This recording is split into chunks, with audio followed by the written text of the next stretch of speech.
What's up, everybody? It's your girl Shantizi. Welcome back to my channel.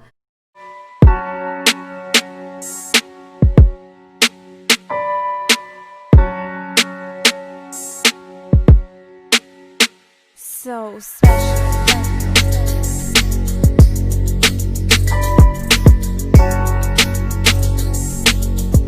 This anger stuff, it don't get y'all nowhere, girl. He and I were never like we're gonna have this kid together. No, I will be completely honest.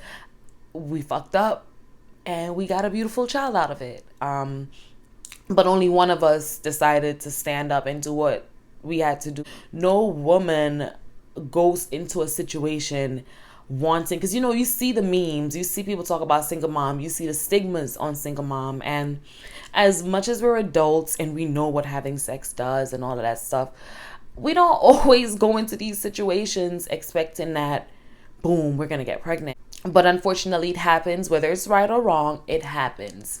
And now there's a kid. There's an innocent kid. And, you just decide, you just do what you have to do as a parent. Whatever you decide to do is something that you'll answer for later on in life. And that's how I choose to look at it. So I don't do the negativity thing anymore, because I used to be petty as hell. Whenever I go back to a little outburst of anger is when I go through things with my son.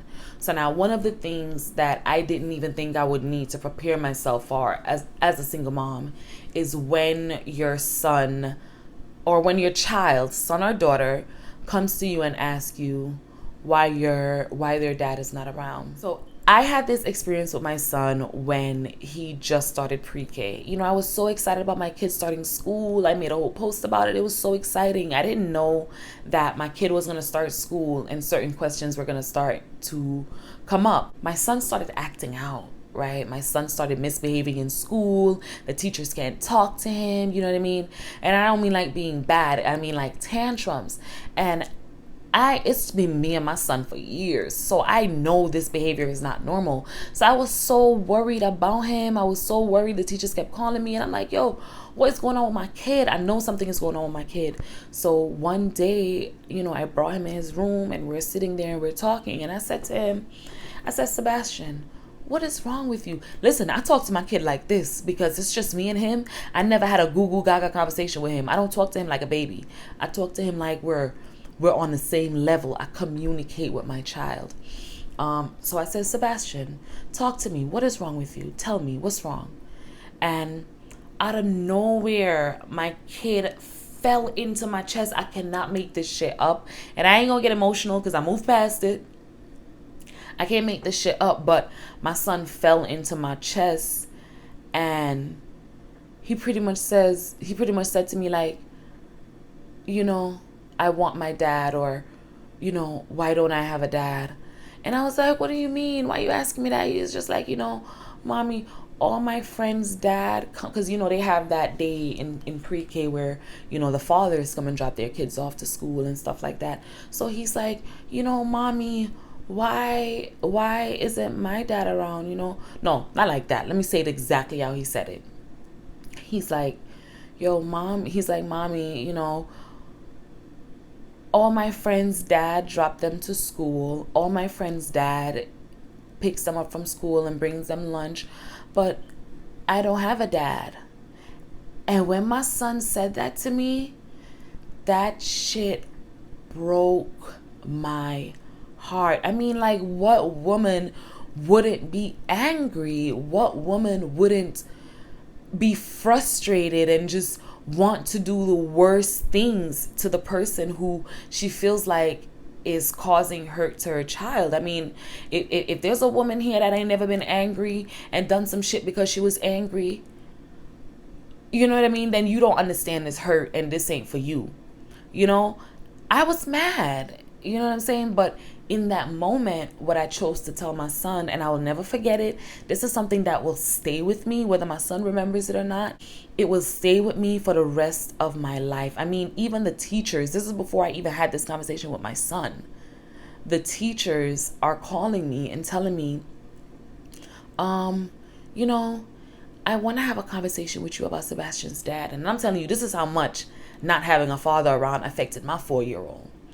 I want to have a conversation with you about Sebastian's father. And I'm just like, what do you mean? She's like, well, today the kids are in class and, they were talking about their dads and stuff.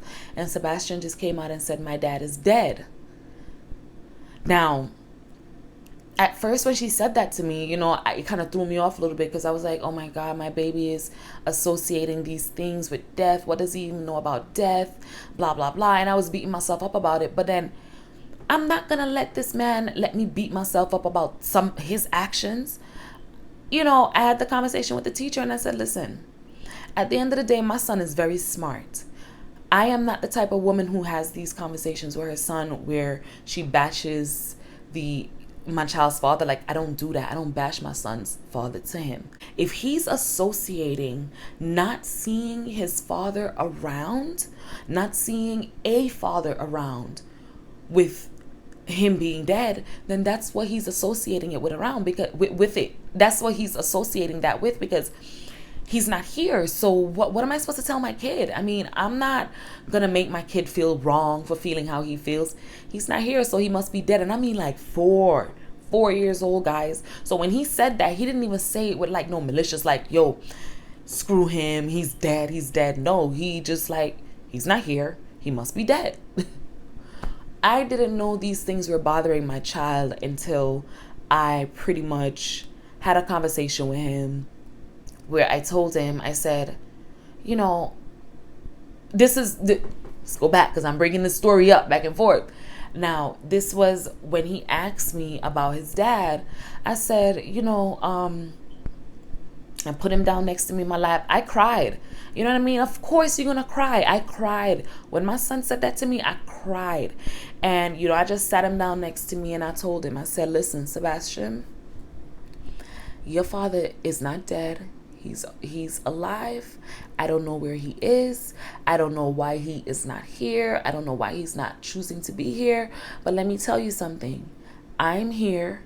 Your auntie such and such is here. Your auntie such and such is here. Your uncle such and such is here. Your such and such is here. I started bringing up all these people around us who motivates him, who loves him, who treats him with love. I started bringing up those people, and I started encouraging him that even though he's not around, and I have no answer right now for why he's not around, don't be sad about that, because you have all these people that love you. And that's how I chose in that moment to deal with my son, asking about his father.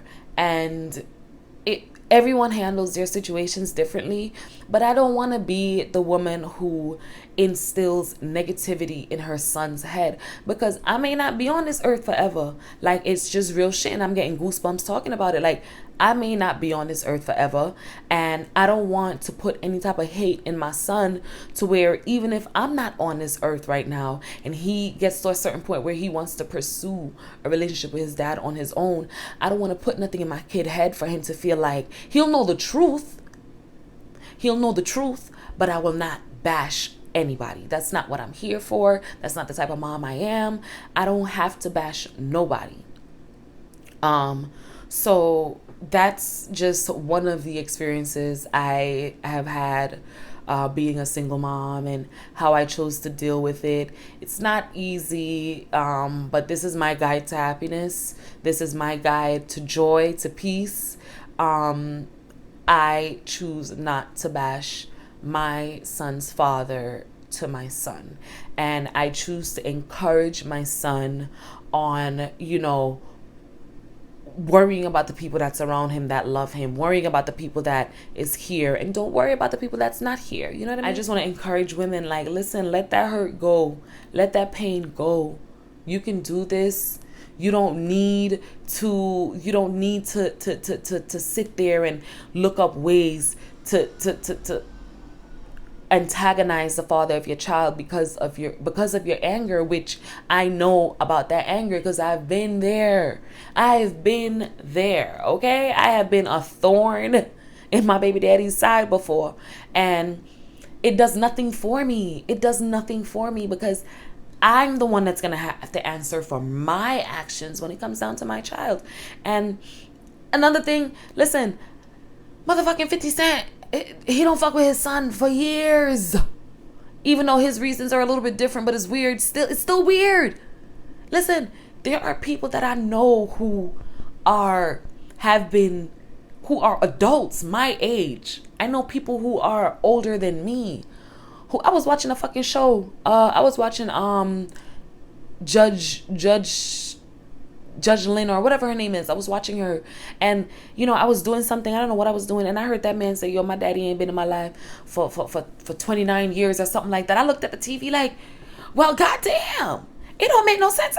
It don't make no sense. I waste my time arguing with my baby daddy because these niggas really be out here abandoning their kids. So it makes no sense. You argue with these men. You gotta boss up, you gotta level up, you gotta do what you gotta do for you. I'm not here to bash no men because there are some men who will have my exact same story for the women. So I'm not here to bash nobody. I'm just telling y'all about my experience, and as a single mom, this is my guide to happiness. So see y'all next time. Bye.